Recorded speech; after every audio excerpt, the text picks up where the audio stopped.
Who's the Boss? Won't be seen tonight, so we can bring you a very special episode of The Gen X Files. Welcome to The Gen X Files. I'm Jim. I'm Adam. And today's another episode of For the Stepdads. Yeah, your dippy old stepdads are here to talk about 90s horror movies and let you know what we're watching and playing. Yeah, it's October, Halloween month. Spooktober. Spooktober. Or Rocktober. Remember Rocktober? Rocktober. Yeah, Rocktober was all about rock and roll, baby. Oh, no, I don't remember Rocktober. Was that an MTV thing? I don't know. It was on radio stations. Oh, Rocktober. I think what was that station with Kevin and Bean? K-Rock? K-Rock? Yeah, I think K-Rock used to do Rocktober. Rocktober. KROQ, yeah. Which I have not listened to a second of since Kevin and Bean show went off the air. Neither have I. It's weird. I feel like October, which is generally, all scary stuff all year, or all month, I watched a lot of stuff the first couple weeks of October. I feel like Halloween kind of peaked early.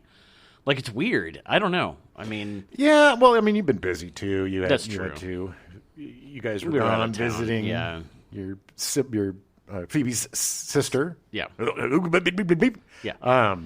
So, you've been doing stuff. But that was for a Halloween party. I don't know. It just feels weird. I did watch a lot of YouTube stuff. Maybe that's why. Because I didn't even really play that many video games. I would sit down to play something, and then suddenly I was, going down YouTube rabbit holes of weird, spooky stuff. Well, at least it's spooky stuff and not conspiracy stuff. Cause, oh, God. It's dangerous for middle-aged men to see that stuff because it affects us. The one channel that I watched, and I've talked about them before, but when it started getting really weird, I stopped watching it. I was like, you're getting a little too conspiracy crazy. Yeah. Gonna get away from that. That always blows, too, when you start to like something, and then you kind of dig around the edges. And it's like, ooh, man, you are... Well, you're racist. Or something. I mean, it's usually some little nasty pellet that's buried in there somewhere. Yeah. So... 90s movies, such a fun month. Oh, yeah. Tremors is fantastic. I think Tremors it's close, man. Tremors and Scream, it's very close. I think Tremors might be my favorite 90s. Well, maybe Tremors is my favorite 90s quote-unquote horror movie, but Scream is my favorite franchise, I suppose. Yeah. Well, it's also, even though it was only 6 years apart, very different times. Yeah. I really look at Tremors as more of almost a holdover from the 80s, of it still being kind of having that 80s feel to it. Right. But it also shares that kind of comedy horror aspect with Scream and and again, a character driven horror film rather than I think all of the films this month were character driven horror films. Oh, yes, definitely. A little cut above your soulless mute. Right. Right. Tank killers that just light them on fire and blow them up, and they still keep coming. He's coming. Yeah, I haven't watched any of the classics this Halloween season. None of the Freddys or Jasons or Michael Myers. Yeah, I keep being like, maybe it's because we did watch all these 90s movies and they really are very singular, unique films.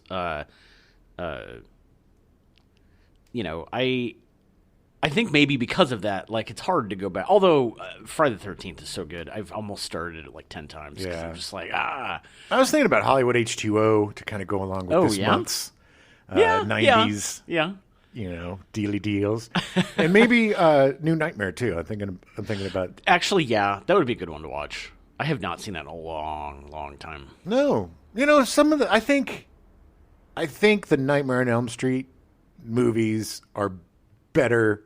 There's gradations, right? But I think that's better as a franchise than Halloween, which is a better franchise than Friday the 13th. Yeah. Friday the 13th, the original movie is... Friday the 13th peaked in the first movie. Yeah, and the second too. The first two. You're right. The second movie is really good. Honestly, when he starts getting the hockey mask, it goes downhill. Yeah, that's true. When it's his mom... Spoiler alert. When it's his mom, and he's got just in the second one, he's got a potato sack on his face. Just that one little eye hole. It's so much more creepy than the. Anyway, so yeah, and I think the original Halloween is.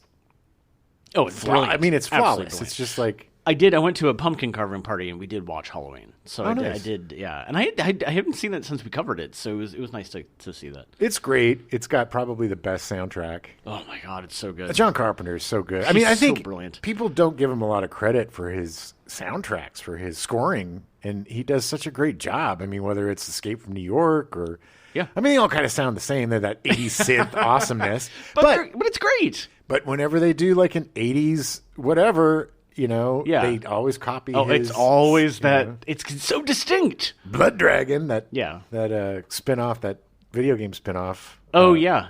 Far Cry. That was very John Carpenter heavy, that game. Yeah, there's not a ton of 90s stuff that sticks out for me. I mean, there's a lot of like, there's like Leprechaun and these things that are cult classics, I suppose, that I never really got into the Leprechaun franchise. They're not really good. I mean, like, people love them because they're schlocky and bad. Yeah, I mean, and it's look, like Leprechaun in the Hood or whatever. I think it was Leprechaun 4. Yeah, with Or Jennifer Leprechaun 5. Aniston. I think she's in one of them. I think she was in the first one. She wasn't in the hip hop one. No, I don't think so. I'm pretty sure the first Leprechaun movie came out before she was in Friends.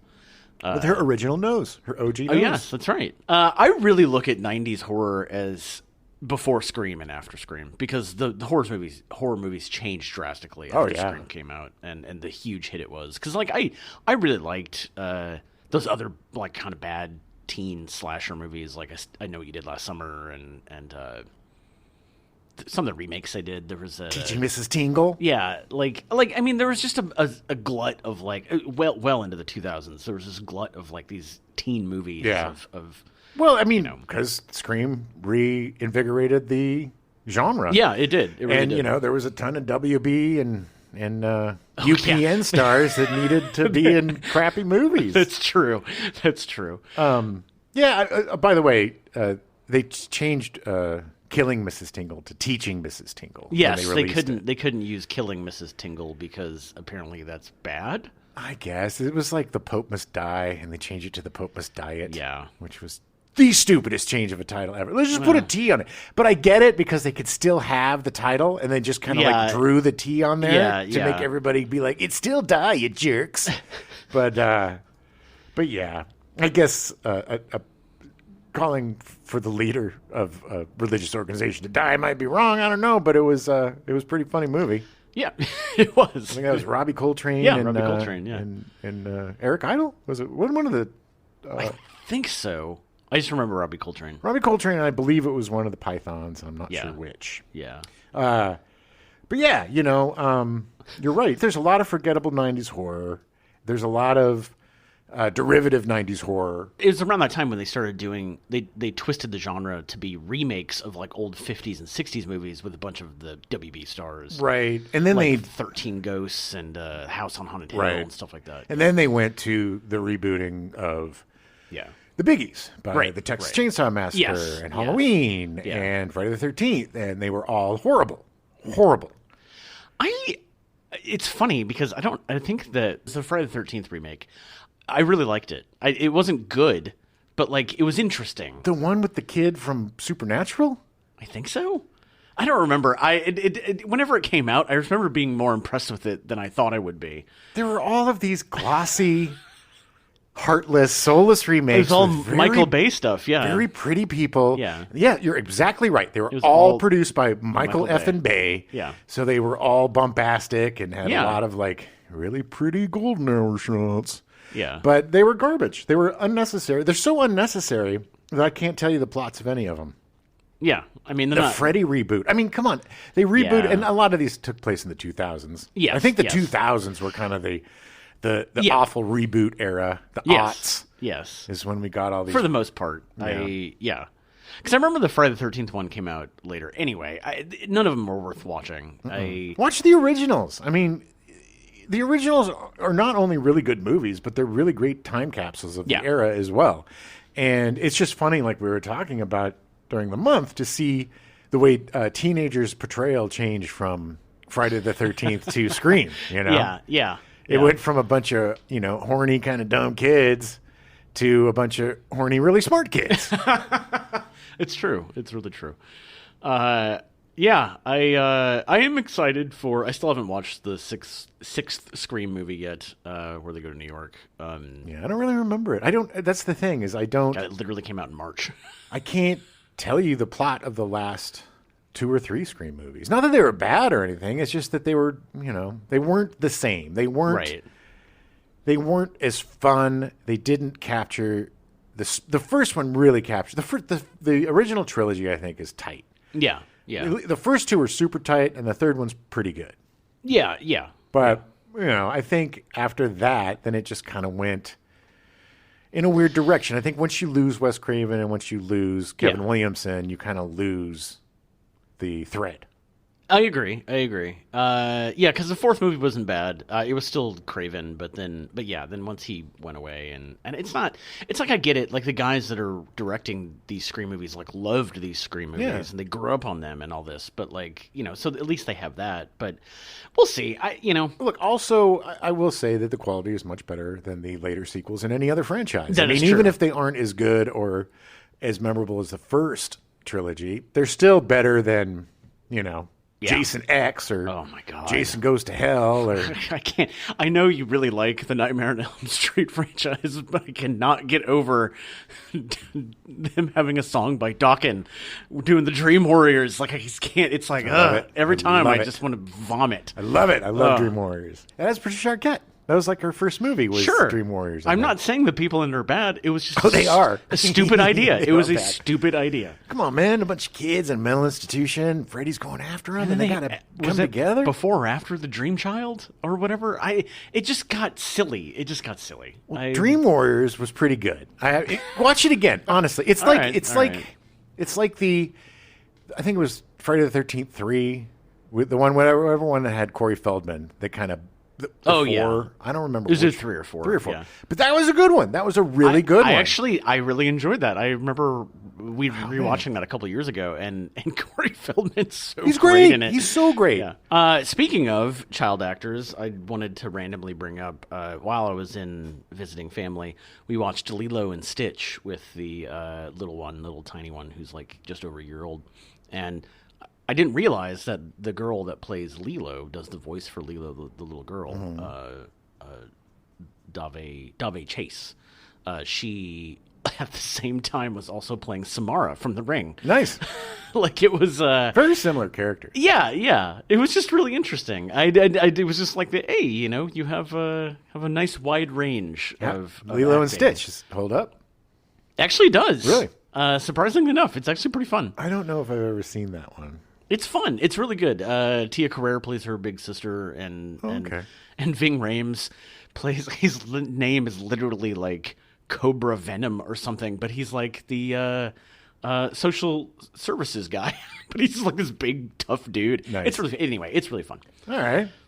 Well, let's just segue in then. Yeah. Let's talk about what movies we've been watching. I mean, unless you have anything else you want to say about the No. 94. Let's talk about current the stuff we've been watching. Because we've been watching some horror stuff too. Yeah. And just, if you haven't watched the movies that we covered, watch them. Highly recommend. They're very good. Rewatch Candyman because you have ideas of what that movie's about, and you're wrong, and you need to rewatch it. One of our friends mentioned that Candyman 2 was his favorite movie, so I'm kind of curious to check it out.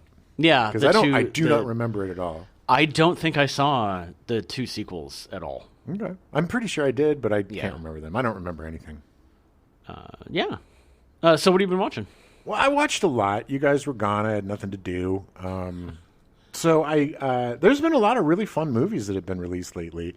I checked out. We watched Meg 2. Yeah. I love shark movies. I love them. That's probably my favorite horror genre or whatever is shark movies, and I'll watch the crappiest. I watched that Black Daemon or something. I couldn't get through it. It was too bad. Yeah. But it was also the guy that started it, and I forget the actor's name, but he really bugs me, and I couldn't get past it. And I'm not going to. If I said the name of the movie, so you'll know who it is. But Meg 2 I thought was fun. It was ridiculously over the top. Super fun. But it's like I think we even said this while we were watching it. It is the Fast and Furious of shark movies. Yeah. It's just utter ridiculousness. Yeah. There's no physics. There's no, I mean, the fact that there's 2 or 3. I don't remember. There was like 3 like prehistoric. At sharks? least 3 they found down the bottom of the ocean. Oh, in the Marianas Trench, man. Yeah, that's where the. And I will watch anything Jason Statham. Oh yeah, he is just so much fun, and who better to fight a megalodon than Jason Statham? Yeah, but it was fun. It's definitely worth a look. It's again, I would put it in our Sunday afternoon. Yeah, have a couple of beers. Yeah, definitely category. don't go in sober, but have fun with it. Yeah, that was fun. We also watched No One Will Save You. No One Will Save You, which was a great little horror movie. It was an original movie on Hulu, which came out a couple weeks ago. It's really fascinating because there is only, I think, 2 lines of dialogue in the entire movie. Yeah, it's another one of those home invasion movies. Yes. But they do it with an alien this time. And they got Caitlin Dever. I'm not sure how to say her name. Dever. I think it's Dever. Who is an amazing actor. Yeah, she was really good. She's been in tons of stuff. She played she played the Theranos. Yeah. What's founder. her name? Yeah. The one that talks like this? Yeah, super weird. I'm going to change your blood forever. I'm going to fix your blood. She didn't. She didn't fix the blood. She went to jail. She didn't. But she did great in that. And there were a few series based on her, too. Oh, yeah. A couple fiction series, some documentary series. Yeah, because the actor from Ozark, she also played that part. Oh, yeah, she did. Yeah. That's right. But Caitlin Dever was great in Booksmart. That was what I was Oh, saying yeah. Olivia Wilde directed that. Such a fun movie with Beanie Feldman. She's actually Jonah Hill's sister. Oh, really? Beanie Feldman, yeah. Oh, I mean, I if you didn't know actually look at her, you're like, she's totally... okay. I didn't realize that. Yeah, me neither until... I saw that movie a few obvious, years ago, but that was kind of her breakout part. Nice. She's done some other stuff, but it's so hard to carry a movie by yourself with no dialogue and keep it interesting. Acting against CGI, essentially, it is so good. I appreciate the fact that she wasn't running around just talking to herself the whole time to kind of explain plot points. I like the fact that the filmmakers challenged you to be able to follow along. And man, she goes through a ton of crap in that movie. Man. It's so good. I really, really liked it. Yeah, me too. I thought it was done really well. I recommend it. It's on Hulu. It's at Hulu, yeah. It is a great spook movie for Spooktacular, Spooktober. Shot really well. The CG is really good. It's very well done. Yeah, it's very interesting, and there's a whole backstory to her character for the reason why she's alone, and it's a lot deeper than you would think from such a kind of one note, quote unquote horror movie. But very good, very well done. Shows what you can do a lot with a little in the right hands. Yeah. It was directed by Brian Duffield. I just want to get that out there because Brian Duffield. Yeah, Okay. I'm not sure what he's done, but it was good. I definitely need a name I'll remember because it was done well. Yeah, I think a gold places, Mr. Duffield. Curious to see. Well, hopefully, it's Hollywood, so who knows? But hopefully, yes. I watched Reptile. Do you know Reptile? Yeah, I was really excited to see this, So and was then you watched it, and now I don't know if I care. Garbage. And it's so sad, too. The trailer is so good. So good. And such, I was like, man, I am itching for a good murder mystery. Yeah. And Benicio del Toro is one of my favorite actors. Yeah. And seeing he and Alicia Silverstone together again, and she is great in it. Yeah. And Justin Timberlake's one of my favorite actors. Well, I like Justin Timberlake. I really like Justin Timberlake. I don't know if he's a good actor. He's hit or miss, and he is a little miss on this. Yeah, and I don't believe it's his fault. It's just the pacing in this thing is glacial, and that's too bad. There's characters there's this one character, and I love the actor. I'm not even going to embarrass him by saying his name because I also can't remember it. But he was on The Wire, and he's just a great character actor. Yeah, and he plays this character out of another movie, maybe. And he's like, he could not telegraph more that he's part of a conspiracy or that he's a bad guy. It's like he's supposed to be Benicio del Toro's buddy, quote quotes. But every time he's seeing him from across the room, he's looking at him like, oh, staring with his beady eyes. Yeah, you're going to do what I tell you to do. And it's just, It just is like, okay. And it turns into, it turns into another one of those simple thing, turns into a big conspiracy crap. And it's super predictable. And it's That's too just bad. a shame because I love those movies. I love the people involved. It's really disappointing because the trailer is so good. It is. And I was super excited about it. I don't know. Check it out. Maybe you'll like it. Yeah. Maybe it's me. But I just it's totally in my wheelhouse. Those movies. Yeah. And it was a slog. An absolute slog. It's funny because when the trailer came out, like I was kind of expecting it to like people talk about it. And nobody's talking about it. Like I think generally people are just kind of like, eh. Yeah, because it's just bland. I mean, it's just this slow, bland, pointless slog, and it doesn't do any favors for Benicio del Toro or anybody in it. So I blame the director. I think the director did a really awful job. Didn't he? I think Del Toro actually co-wrote the script.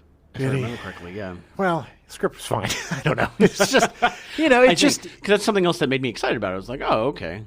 Well, I think that it looks like Del Toro really wanted a meaty part. Right. He wanted to get away from all of the Marvel crap and the stuff that he's been doing. Yeah. The fluff, and just get back into some kind of, meaty character study piece. And it just was too thin. It just didn't have the gravitas, and it didn't have the pacing that it needed, to make it an enjoyable film. Yeah, That's too bad. I hate disparaging stuff, but it just was not very good. And it was, I believe, it was the director's film debut, so that is too bad. Well, then he's got room to get better. Yeah, there you go. Yeah. Sometimes hopefully he grows. Sometimes it's better to debut kind of weak because then you just. You go up. You debut too strong, like an M. Night Shyamalan ding dong, then then there's only down to go. Well, yeah. No, he went kind of straight and then down. I liked his last couple movies. I did not like Cabin in the Woods. Oh, that Cabin in the Woods, Knock at the Cabin. I did not like Knock at the Cabin. It was fine. I had no issue. Old was really good. I liked it. I didn't see it. And apparently his show, that show Servant or whatever, is really good, but I haven't watched it. I tried. It's just another one of those. I need to get into it, but there's something weird about 80% of the Apple TV programming that is just off. Yeah. 20% of it is chef's kiss. Yeah. Perfection. Blackbird is great. Severance is great. So good, yeah. For All Mankind is great. But some of these other shows. There's enough on that, like Invasion I really want to watch, which I've heard his Foundation's supposed to be good. Foundation's supposed to be good, getting better. There's that Silo I really want to see. The Idris Elba, hostage thing. Yeah.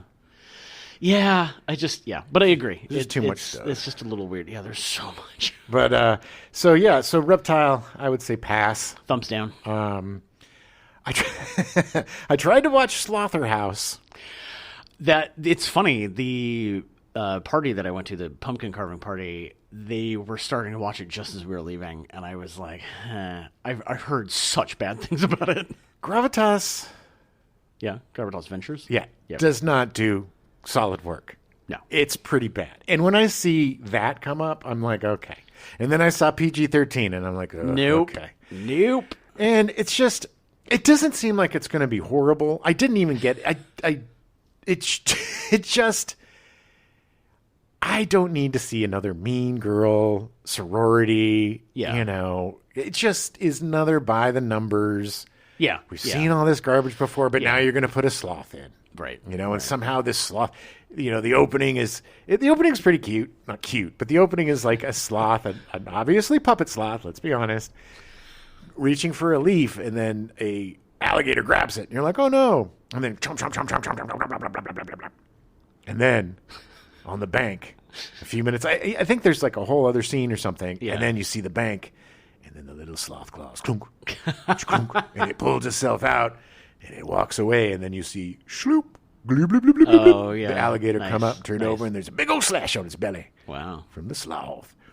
So that was fun. And then it got into regular times, and it was like, oh, there's a horrible, super bitchy president of the sorority, and there's a sweet girl who wants to be the president of the sorority.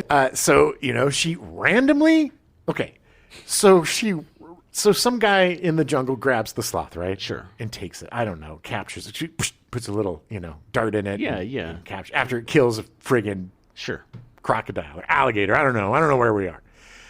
Could it be a crocodile? Could be an alligator. I am not a zoologist. Yeah. But so she's just in the mall, and this dog runs, it's loose, and she grabs it.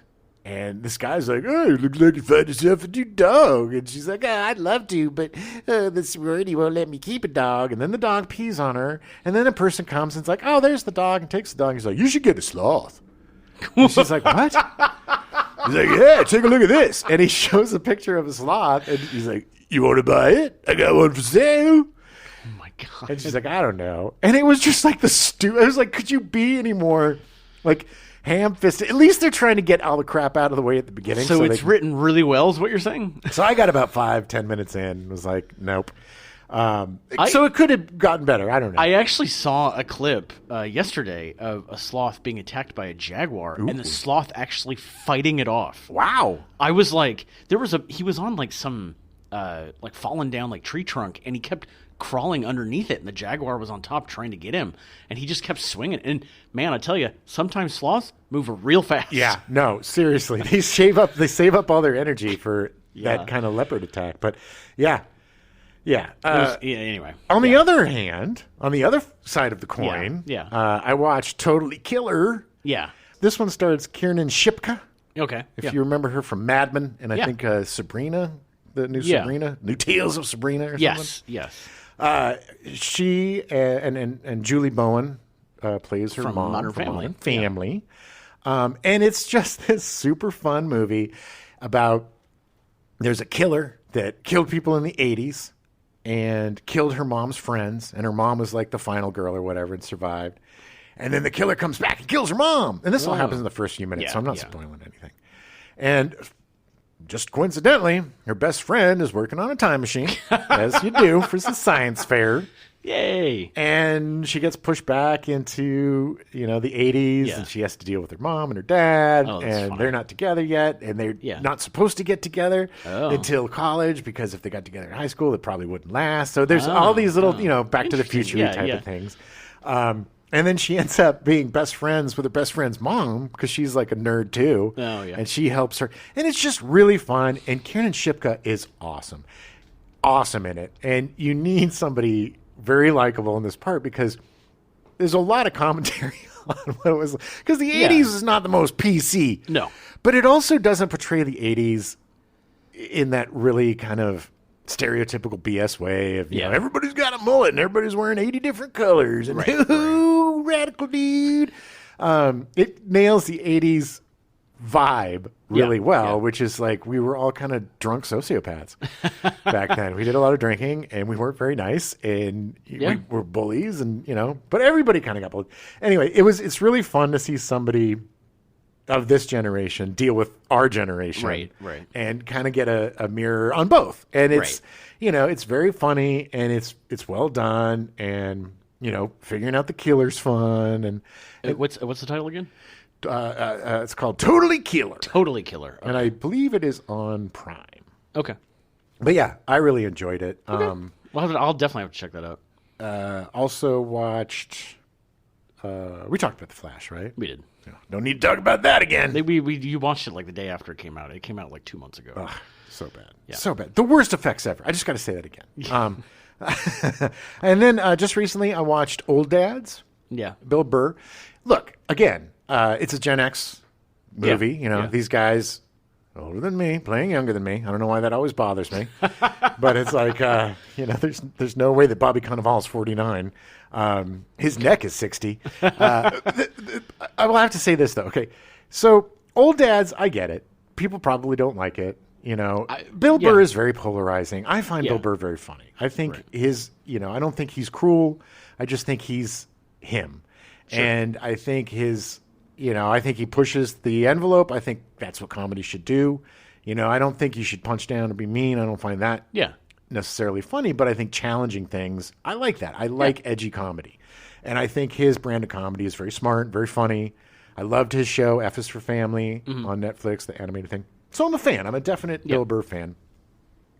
And it's not a great movie. And it's his directorial debut, and he co-wrote it as well. Okay. So it's your typical comedy. I mean, it hits the beats. It's pretty much, you know, it doesn't break a lot of new ground for middle-aged, you know, right. dads. For old dads? Yeah, for old dads and midlife crises and that kind of thing. But it does come around in a way that isn't like, I'm an a-hole, I'm going to be an a-hole. Yeah. It's like, I got to change for my kid because, you know, he's the way he is because of his dad, and he doesn't want to turn his kid into him because of his dad kind of thing, you know? Right.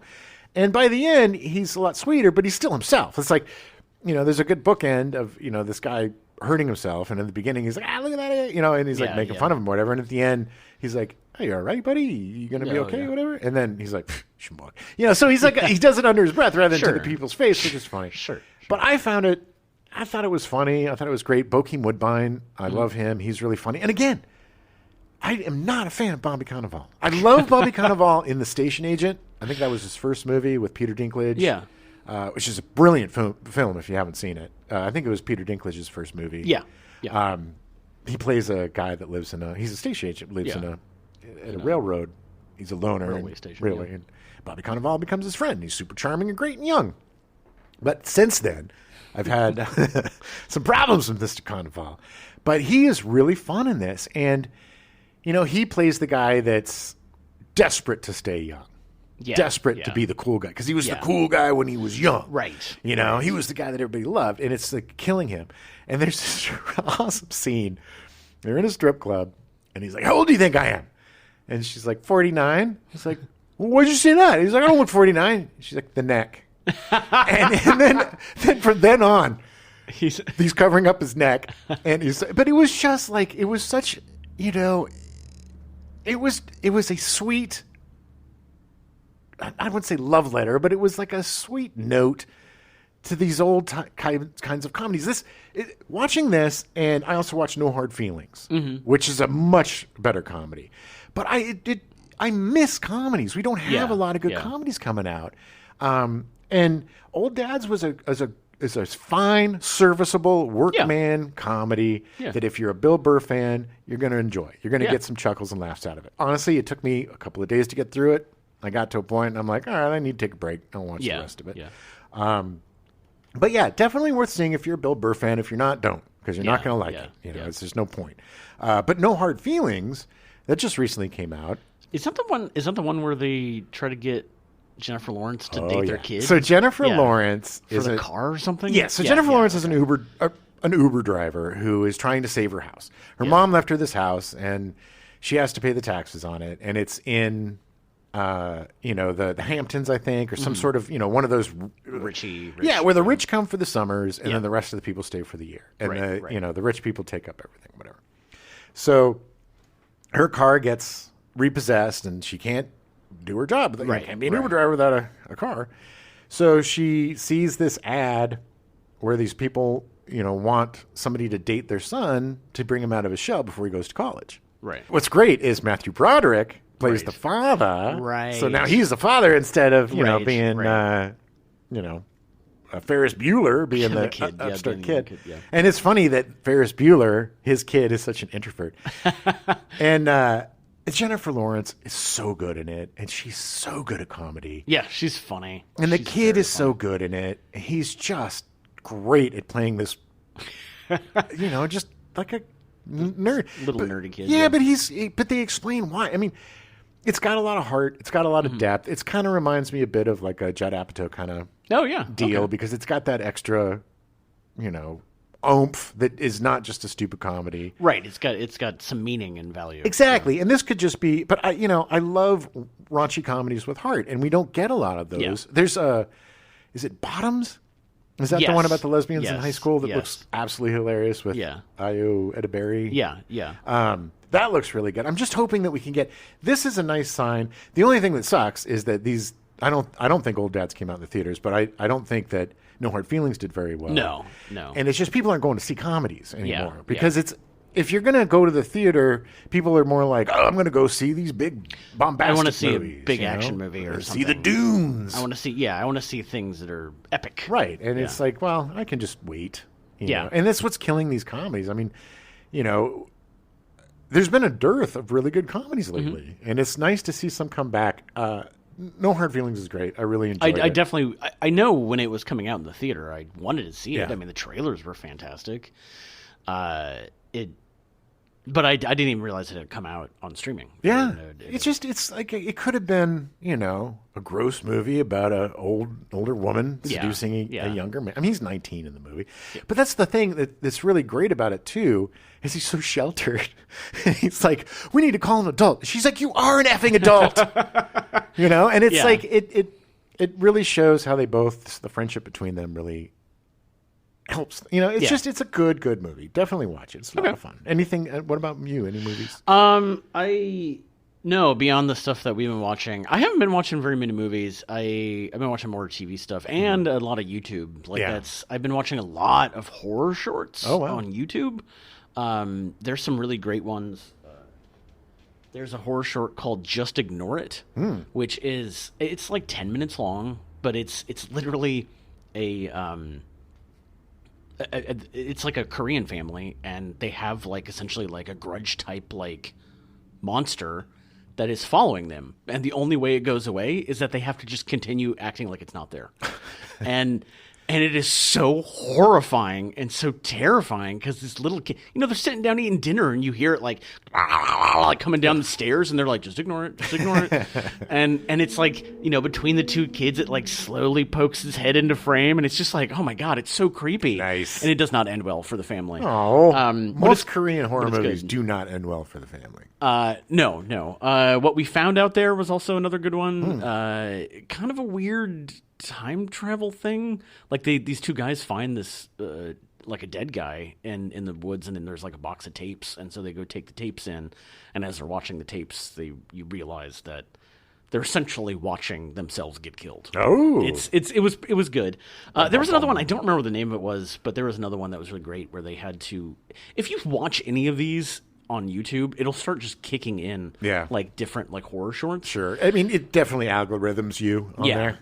There was a great one where these kids look out in the yard, and there's this dude in the kind of like the Friday the 13th Part 2 mask, but with chains on it and stuff, and the lady she calls her dad, and she's like, hey, there's a guy in the yard, and he's just standing there, and he was like, okay, whatever you do, don't not look at the guy, and it's don't take your eyes off of him. Oh, so it's the opposite of the Korean one. Yeah, so of course, she gets the brother in to do it, and she's like, just look here, I have to go prepare. Dad literally wants us to leave. He knows what's going on. And then what they don't realize is that because she stopped looking, he just shows up in the he literally turned around, he's just there. Hey guys. And it's not, it's done really well. I wish I wrote down the name of it. But that leads me to my absolute favorite short film of all time. Oh wow. It's called Still Life. It was done in 1993, I think, or maybe the mid-90s.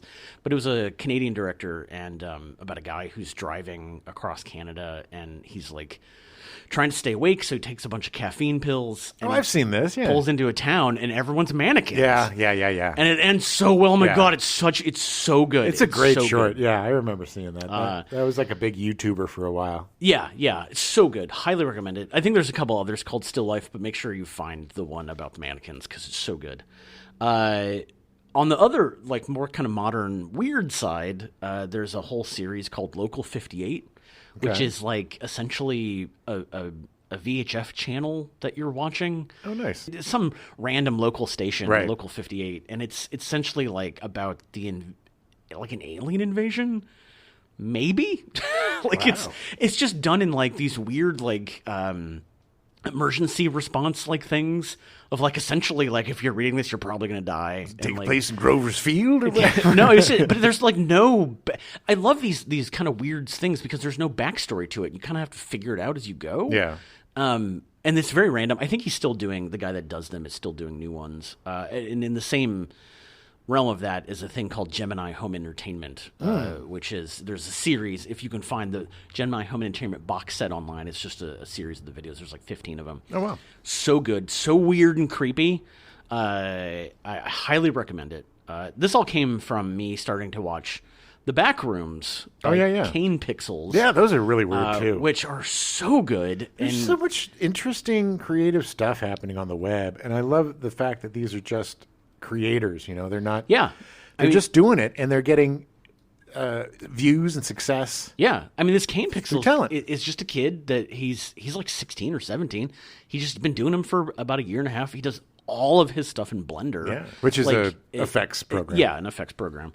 And obviously he does like audio and stuff. I mean, he's very good at what he does, to the point where their A24 is doing a full Backrooms movie that he's directing. Good for him. And he's like 17. That's what I love to hear. I mean, there's so few people that get a chance to make it on their own and to burst through the nepotism and the BS, right, and actually create something that's so groundbreaking or interesting that they get a career from it. And this is great. I love this. I love the fact that this kid's making a movie. Yeah, the Backrooms are kind of that liminal space kind of thing, very similar to like Severance on Apple TV Plus. It's more of an unsettling feeling. Yeah, it's just like you go into a place where there should be people and there's not, and it's like, this is weird. The one that I watched was this kid. He's walking through. He goes into this. No trespassing area, like a field. Yeah. And he's walking through and he gets to this tree and there's a hole under the tree. And then he goes in the hole and there's this staircase that goes like a million miles. And then he walks down the staircase and he gets to the bottom and then there's turns and then there's another staircase that goes down a million miles. So I did fast forward a little bit as he was walking down the stairs because that took forever. But then he gets down to the bottom and it's way, way deep down and he looks through and it's an abandoned mall. Oh, yeah. And it just kind of ends. Yeah. And it's like, there's no like horror or jump scares or anything, but it's just super unsettling. So unsettling. Yeah, my favorite part of the Backrooms was that because he develops it where they're like sending in guys. You figure out how to get into these backrooms, and they're sending in guys, and there's like this series of holes on the floor, and a guy falls through, and then he looks over and he's like, oh, there's some red light, so he crawls underneath the thing, and he's like outside in like a suburb like neighborhood, like a fake suburb, and he's like hearing someone screaming, so he's like goes to try to help this person, and the greatest moment where he finally sees what he thinks is the person, and he's just like, that's not a person. That's not a person. And then it's just him running back through all the stuff that he took 10 minutes to walk through. And he's just running and running and running. And it's like, it's so good. It's so good. And he has to highly recommend watching those. And Kane Pixels also, he does a lot of other stuff too. Like he has a whole playlist of all this stuff. So it's so easy to get sucked into that stuff too. It's so good. Like, it's just been here 3 hours. It's so rare to see something so original and so unique, and it's nice. And there's a ton of knockoffs now because it's not hard to do in Blender. Mm-mm. It's not hard to figure out. But it's hard to make it that good. I mean, that's the thing. It's like anybody could do it, but not everybody can do it. He can tell a story very well. Yeah, and a very simple yet complex story. Very interesting stuff. Well, good for him. That's great. Yeah. But other than that, I've been watching a lot of Twilight Zone. I started rewatching the Twilight Zone. Nice. I'm almost through all 36 episodes in the first season. Nice. Such a good show. And it's on Paramount Plus. It looks so good. It's all super clean. It looks so nice. I remember I think it was New Year's Day, they would have the Twilight Zone marathon. Yeah, yeah. And my sister'd be watching it where she is, and I'd be watching it where I am, and we'd call each other and be like, did you watch the episode of Bibbidi Boop? I'd be like, yeah, I did. It's it's so much fun. That is a definite marathon show for me. I love just get lost in the Twilight Zone. So good. But yeah, other than that, I haven't really... I watched a lot of news because there's a lot of things going on. We ain't talking about that garbage. No. But I mean, that's been eating up a lot of time. Yeah, I'm trying to stay away from news. Man, it's just, I want to be distracted. I need to be distracted from some of the awfulness that's going on. I'll just say this. Like 85% of the news is not news. Oh, I know. It's just there to elicit some sort of response one way or another. Right.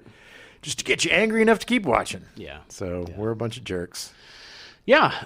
So TV-wise, do you have TV stuff? Yeah, I've been watching some stuff. We've been watching Loki. Oh, yes. The newest Marvel series on Disney Plus. So good. One of the best depictions of friendships I've ever seen is between Loki and Mobius. In then played by Owen Wilson. Wow. No. Yeah, Owen Wilson. Yeah. But they that first episode, like they kind of or second episode, they sit down, they're just having key lime pie and talking. Like it is such a believable friendship. Yeah. It's so weird. Very unlikely. And yes. And in the last episode, it was that moment where like Owen Wilson turns to him and he's like, because Loki's staring at like depictions of his brother and father and stuff, and it's to everybody else's mythology. And he literally says, Owen Wilson says to him, "Yeah, I sometimes forget that you're an actual god." And like, but it's done so well. It is definitely cream of the crop for the Marvel's TV shows. Definitely, yeah. It's definitely worth watching. Another great performance from Ke Huy Quan. Oh God, He's so good in it. Every time I see him now, I'm like, man, it sucks that you didn't act for like 30 years. Ouroboros. Yeah. Which I love the fact that that's like the main thing of this is like, the snake eating its own tail. Everything is circle. Yeah, and that basically everything creates and destroys itself. Right. In cycle. Yeah. And the way that they're kind of like, I love time travel stuff. And the more complicated, the better for me. Like, right. I like a very intricate story that tries to explain stuff and gives you meaning behind all the, the time travel stuff. Yeah. Sometimes it's fun, like with Totally Killer, just to go in and just turn your mind off, and you're like, it doesn't matter. Time machine was built somehow, and knife put in it, and that's how it would figure. Oh, it needed an extra little bit of metal. Fine, I'll buy it. Sure, because it's not about time travel; it's about what happens when you get there. Right. But this story is about time travel and the way that the lore behind how it all works and the system that protects it is fascinating to me. Yeah, I agree. I totally agree. I love time travel stuff. I'm a huge time travel nerd, and yeah, it's happy. I'm happy that it's playing out the way it is. Yeah, there's a lot of good time travel stuff happening now. Yeah, keep it going. Yeah, we need more time travel stuff. Yeah. A couple of things I watched. There's a new season of Big Mouth. Oh, yeah. Which I really enjoy. It's just so crude. But I was thinking about it last night when I was watching an episode because it gets so gross. Yeah. But it's so true to how gross you are at that age. Right, I mean, it's disgusting, but it works because you are disgusting at that age. And it has such a great voice cast with John Mulaney and Iowa Berry again. Oh, yeah. She's in it. And Nick Kroll and Jason Mantzoukas. Oh, the greatest improviser ever. I love Jason Mantzoukas. I love him. But that's back. It's as good as it ever was. I'm jammed through most of the season. They're going from grade school to high school this season, so things are changing. I also checked out a couple episodes of John Carpenter's Suburban Screams. Yeah, it's all right. They're all like individual episodes, like anthology stuff? It's reality. It's all. Oh, it's a reality show. Yeah, it's all basically. Wow. Yeah, I didn't know that either. It's following people who've had. Like horrible things, like urban legend type stuff. Yeah, exactly. Or hauntings, or somebody was trying to kill them, or I had no idea. Yeah, so it's interesting. Okay, and I think he I don't remember if he introduces them or not. I'll have to watch it. I didn't pay super close attention to the first episode once it was... Right, you realized it was just a reality show. Well, not reality, but, more like a Dateline. Like a documentary type show. Yeah, like investigative discovery. Right. One of those types of true crime shows, but it's quoties. True crime. I also watched a couple episodes of Captain Laserhawk. Oh, yeah. Blood Dragon Origin Remix. Does that have to do with the Far Cry thing? Yes. It is, okay. Oh, it's so weird, dude. It is so weird. It's like this anime Ubisoft version of Suicide Squad. Oh, weird. Where they bring in different, like there's a couple of characters from Beyond Good and Evil. Oh. There's a character from some like fighting game or something that gets killed right away. Weird. Rayman is from Rayman Legends. Oh, yeah. If somehow he was an alien brought in and now he hosts a talk show. Weird. Okay. And the blood dragon guy, he's gay and like his lover betrays him at the beginning. It's just so crazy over the top. And weird. It's kind of... I'm definitely going to check it out. It's fun. It's kind of got that cyberpunk Edge Runners, Yeah. feel to it. So Captain Laserhawk, Blood Dragon Origin remix, it's definitely worth seeing. It's got a very cyberpunky feel to it. Like a lot of the exteriors and stuff look very similar to cyberpunk. Oh yeah, but it's the same. I think they did a Blood Origin. I think series they did before, or Blood Dragon. Yeah, Blood Dragon series before. I feel like they did. Yeah. Anyway, it's nuts. It's worth watching. So they just finally put Moonlighting on streaming. It's on Hulu. Ooh. Took them a while. I guess there was a lot of issues with the soundtrack. Yeah. There's a lot of popular music. Yeah, a lot of shows, they come back on streaming and suddenly the theme song's totally different. Yeah, well, because of weird rights. I think it's all the same. Well, this one for Moonlighting is, but I think that's part of the reason it took so long. Okay. Moonlighting strangers who just met on the way. Without knowing that's the theme song, it literally just sounds like you're making it up. Who just met on the way, and then they said, all right. Anyway, you literally can't sing anymore because then we won't be able. We'll get. It was a parody. Yeah. I changed just enough words. Sure. Anyway, look, I was obsessed with this show as a Ute. Yeah. When I was a teenager, it came out in '85. It hit me in a way. Like Bruce Willis, I was obsessed with him. I think I wanted to be him for a good many years. I forgot how much like my personality became him for a little while. I learned how to play the harmonica because of Bruce. Oh, so I can blame him for that. Yeah. But it's just, and I had and a couple of years later, I think the second or third season, I ended up having a relationship with the girl who was my best friend, and it was a will they, won't they, and it was just, I thought it was very similar. It just ended up being a very unhealthy relationship, which the one on Moonlighting is too, let's be honest. Right. But it was like the first real kind of, she wasn't a damsel in distress. Yeah. There was like a very, an amazing banter between the two of them. Yeah. The writing was great. The bird's bird, the bee's bee. It was just all this stupid stuff. And it was like his fast talk and jive. Right. And it was very Dr. Seussian. There's that great, we're looking for a man with a mole on his nose. A mole on his nose, a mole on his nose. What kind of clothes would you suppose it would be? A man with a mole on his nose.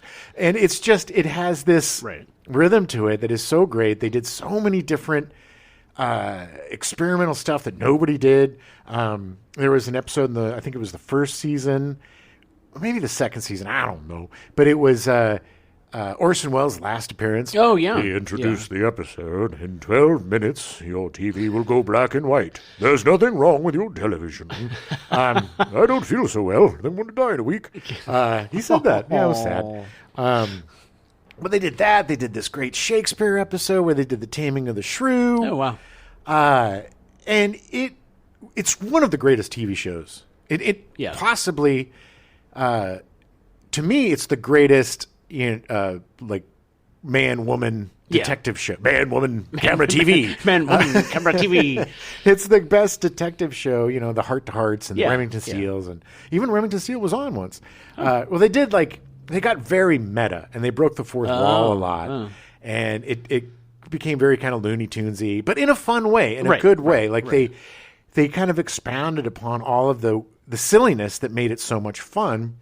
Alice Beasley plays Agnes de Pesto. You may know her because she was married to what's his name? The teacher in Fast Times that takes them to the morgue. You're not in my class. I am today. Yeah, I don't remember his name. Well, that's her real life husband. Wow, really? And they did this episode where it was like a murder mystery, a murder train, and they kind of fell in love, but then he ended up being the guy that was trying to kill her. It was very cute. And then Curtis Armstrong came along. Yeah, Booger was a big part of it.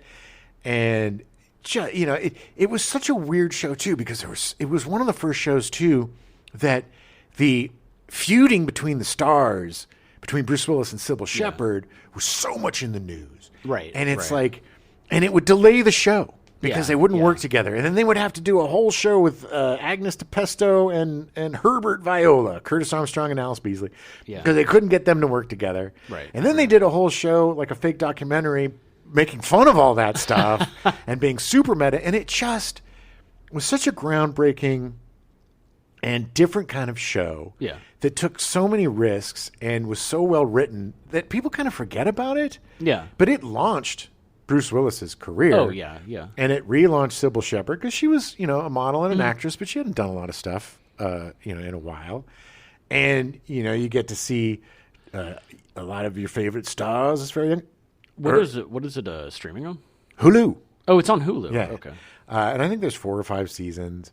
But and I'm on the 2nd season, but Virginia Madsen's on it, and Tim Robbins, one of his first things, was on the show, and Charles Rocket, I don't know if you remember him, but he was on Saturday Night Live, and he ended up killing himself. But he plays David's brother. Anyway. It's a good show. It's so much fun to watch it. It's weird because it was so wrapped up in my teenage angst. It's so formative of yes. Jim. Yeah. But it's also, the funniest thing is, honestly, and this is why I love watching stuff that I watched as a kid. Yeah. Because when I was 15, Bruce Willis. Yeah. David Addison, on his side, 100%. He was always having fun, making fun, bad talking. Now as an adult, I'm totally on Sybil Shepherd's side. Like, dude, be more professional. Yeah. you gotta, rein it in. You're not helping the clients any with your jibbity jabbity jive, with your birds, baby. Come on, Maddie. But it's just, if you haven't seen the show and you're a fan of Bruce Willis or Sybil Shepherd, or if you're even a fan of just detective shows or Hitchcock, it's very Hitchcockian. Yeah. Watch it. It's a brilliant show that stands the test of time. It's not one of those shows that's buried in the 80s and it's like, it's the 80s. It's just really fun, and it's a blast rewatching it again. I'm really, really having fun watching it. I've never seen it. I'll have to give it a look. I'm sure we will be covering it at some point. Oh, yeah. We have to. It's just, we're definitely going to do a Bruce Willis month. Yeah. Because I love him so much. He's fantastic. And it's also, it's just heartbreaking to see him, early 30s, whatever, just at the top of his game. Right.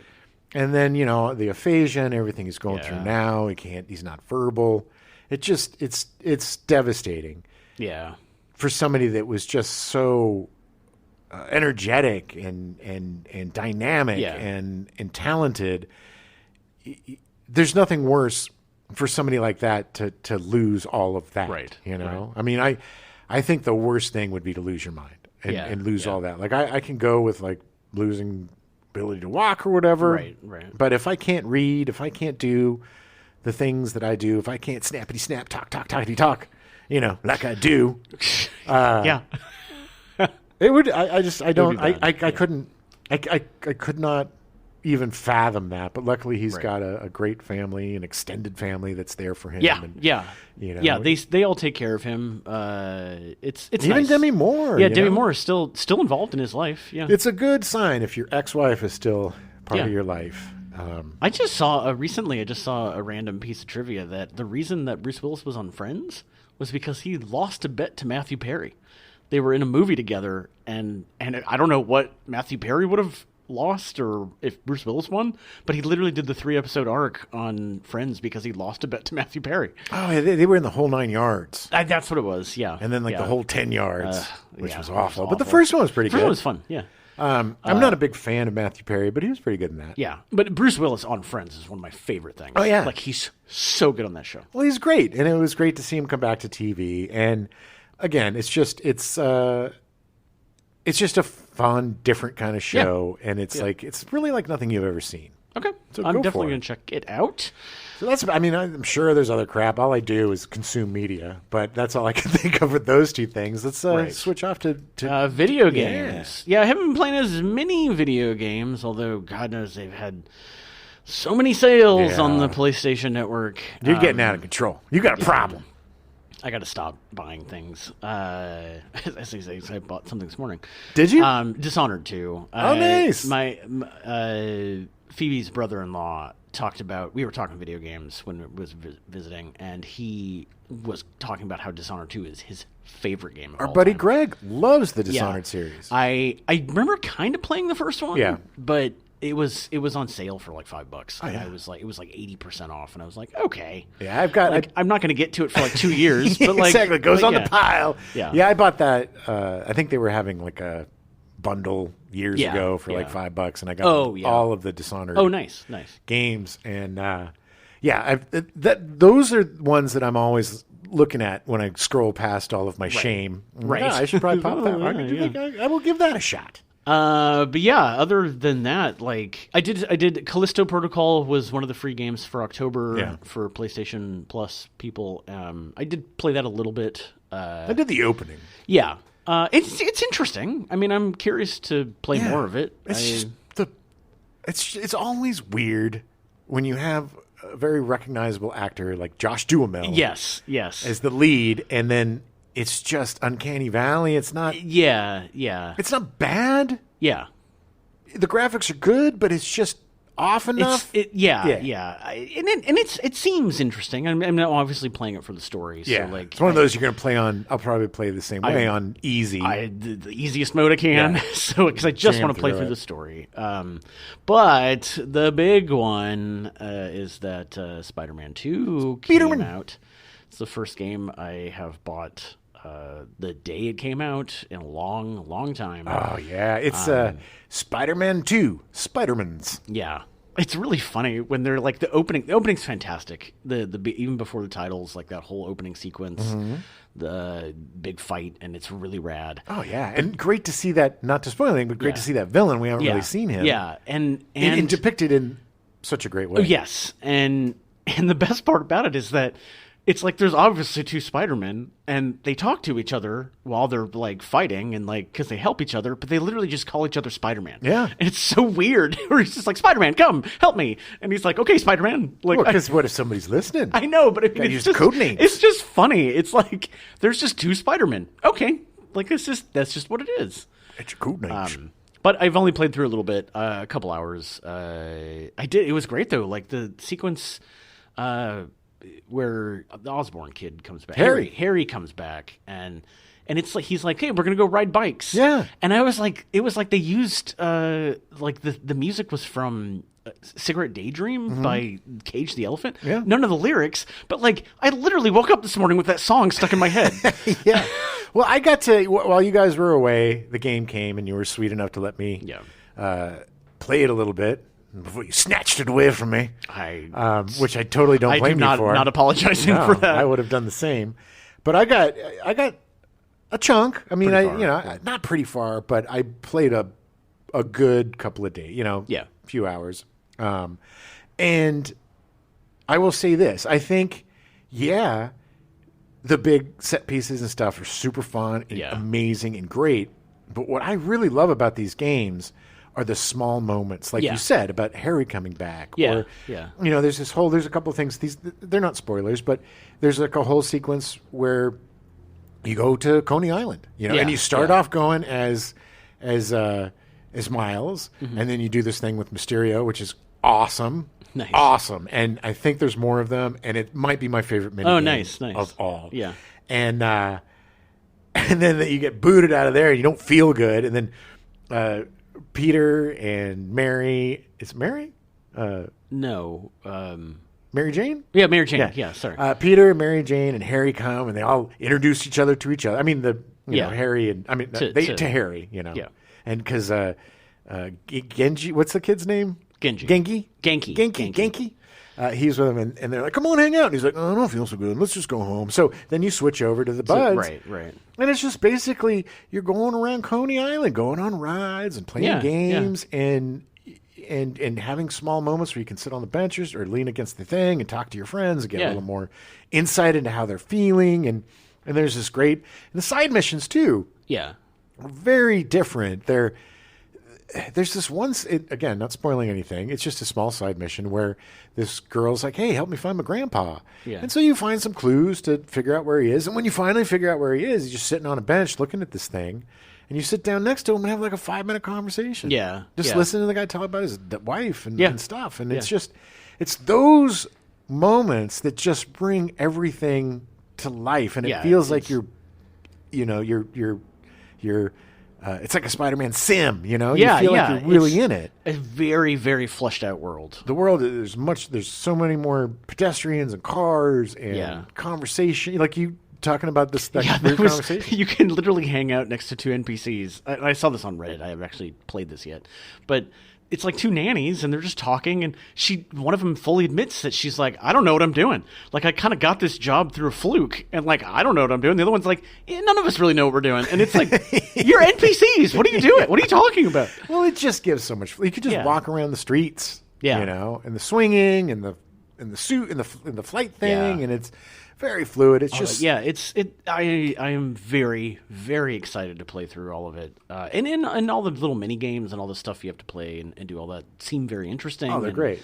Yeah, They're great, and it's not tedious. It's just like it's funny. I watched this. I told you this yesterday. I watched this like YouTube reel where this kid was kind of dinging IGN. Oh yeah, Because yeah. and he was so right, and because he was parroting the review of Spider-Man 2, and he's like, Spider-Man 2, it's better than Spider-Man in every way. He's, although it is 20 hours, and 20 hours seems like a long time for me to play. I'd rather it be shorter. And there's so much things to do. I mean, there's so much to do that I would like less things to do. But even though this is the greatest game ever, much better than the first Spider-Man, which got a 10, I'm going to give it an 8. Yeah, And it's yeah. like, well, why? Yeah,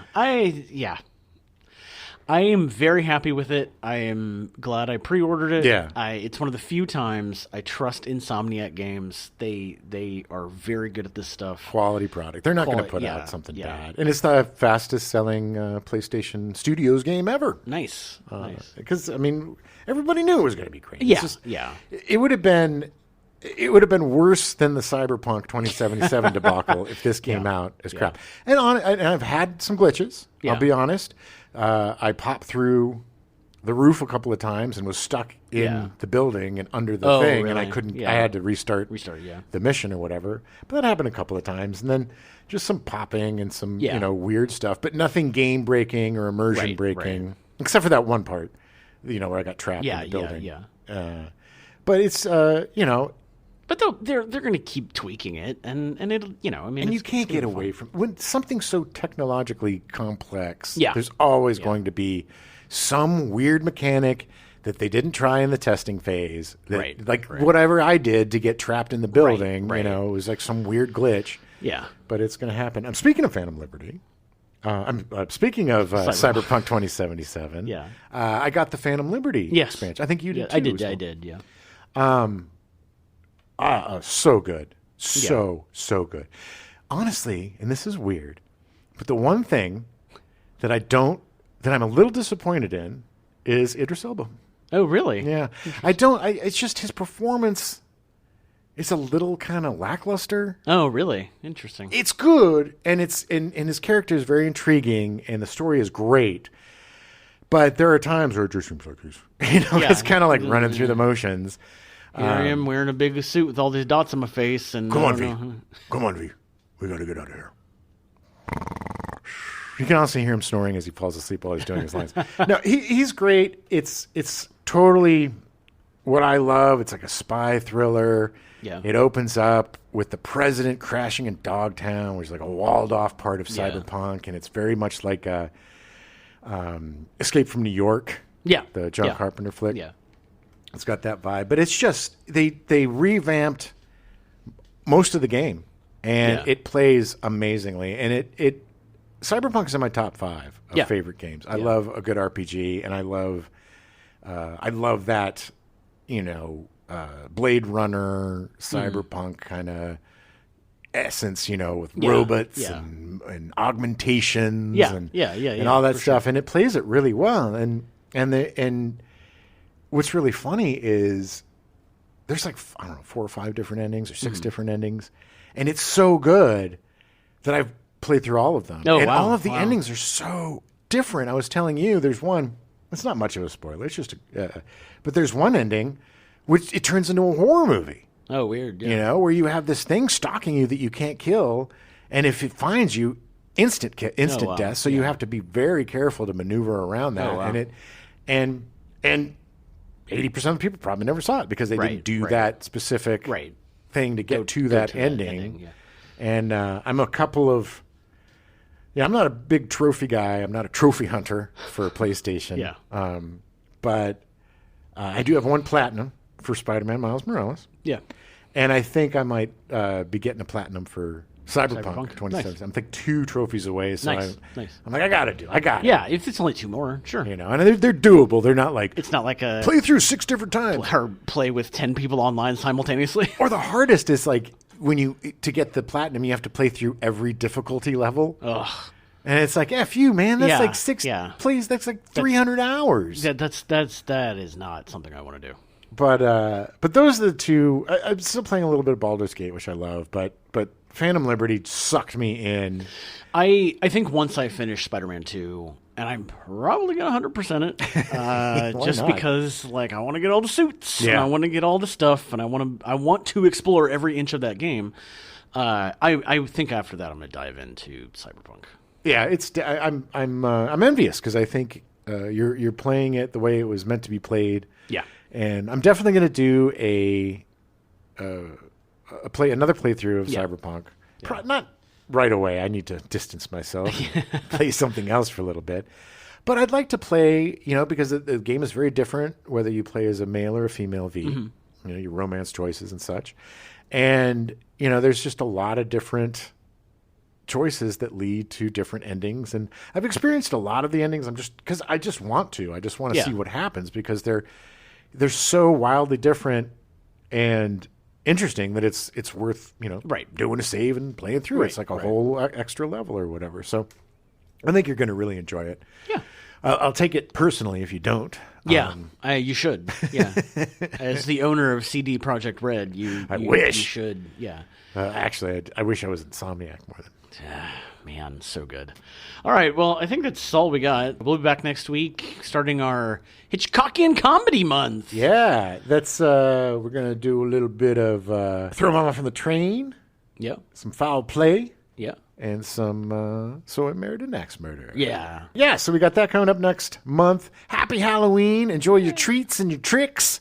Watch these movies that we covered this month. I think our picks would be, for me, No Hard Feelings and Totally Killer for movies. Yeah, I gotta watch both of those for sure. And then for TV shows, I would say Loki, if you're a fan. Yeah, Loki's and Moonlighting. Yeah. If you have seen it, you're really going to enjoy watching it again. If you haven't seen it, you're going to have a lot of fun watching Bruce Willis and Sybil Shepherd be kooky. Yeah, and go down some YouTube rabbit holes. Go It's down fun. some two rabbit Two rabbit-doos. Go through some YouTube rabbit holes and grab yourself Spider-Man 2 if you got a PS5. Peace! Oh, I hate that. You got water?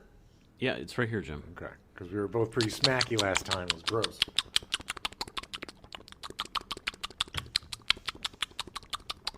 I'm getting it all out now. Okay.